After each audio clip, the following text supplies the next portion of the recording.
finally, you're about to meet a woman who found her future in stone. Susan Watson has the story of this Nashville lady who found a second career as an artist.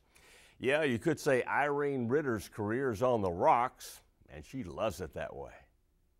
So far, Irene Ritter has been a successful magazine publisher, deputy mayor, mother, grandmother, and at 61, she's far from slowing down. In fact, she's getting rave reviews for her newest passion, sculpting in stone. In my other jobs that I've had, I always had a, quote, product. I had a magazine. It wasn't about me. This time, at age 61, I had to put myself out there and say, this is what I do, and I want to be an artist.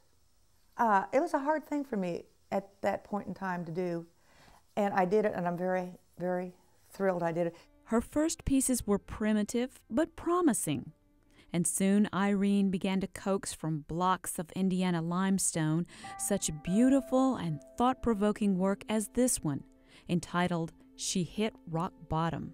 She's interesting in that her arms became elastic and her hands are quite large. It's like she's holding herself together to keep from falling apart. And she has hit rock bottom.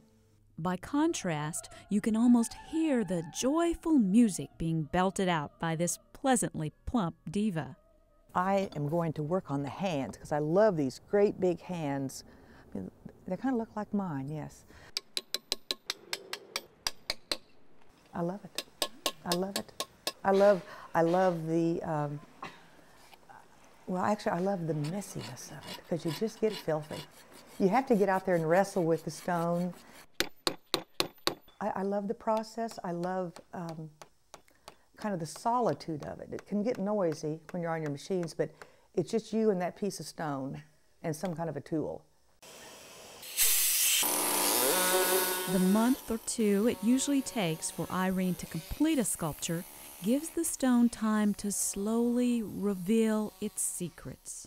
I think you have an idea of what you want to make from a piece of stone. And you start out with it, and you start toward a goal that you think you can achieve with the size of that stone. And along the way, things might change. You might run into a vein, you might run into a soft spot, you might run into all kinds of things that make you alter what you're doing. But things inside the stone do tell you in a way maybe a different move to take. Irene uses a variety of sculpting tools to create her work in stone, but sometimes she has only to use her imagination to make a statement with rocks.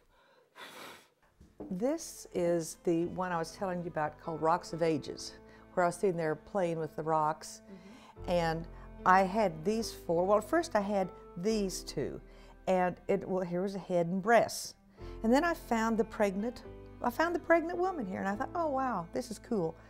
And then, okay, Rocks of Ages. I decided that this would be a shroud. And then the middle table that I made was for life, and it took me a while to figure out what would signify life. And I finally realized that one of the most important things that could be symbolized life would be prisms and crystals because of the vitality and life in them. And then I thought, okay, I'm not going to attach these to anything. Moral of the story, life is what you make of it. This is called Between a Rock and a Hard Place. And in between is a stone that could either be the world or your brain or whatever it is that you might feel is getting crunched at the moment.